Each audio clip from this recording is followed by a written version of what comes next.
मरद बना खरजा वामा बहुत करता सो कहीं को बोला घर की जरूरत पूरी करने के वास्ते उन्हें मजबूरी में हटा तो चुना खर्च करता सो जानबूझ को कौन भी खर्च करता है। मरद बना उसके शौक़ के वास्ते खर्च करता है नहीं करता। फैमिली जो हता नहीं वो फैमिली के वास्ते चुने खर्च वाम करता है। क्या क्या की तकलीफा पड़ को नहीं हमारी फैमिली मेरी फैमिली अच्छी थी तो बस कर को नहीं मरद बना ये सोच को खर्च कर डालता।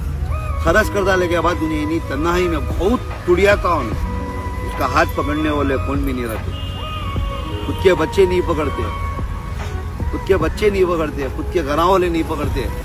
जरूरत पूरी कर रहा उन्हें वो दिखता है जो उन्हें परेशानी में ही नहीं है वो नहीं दिखता किसी भी। मर्द बने की जो परेशानी है कौन भी नहीं ले सकते और किसी को मालूम भी नहीं होता। उन्हें अंदर घुट घुट को मर जाता। सही बात नहीं बोल रहा हूँ मैं सबको सलाम अलैकुम दिल से लव यू।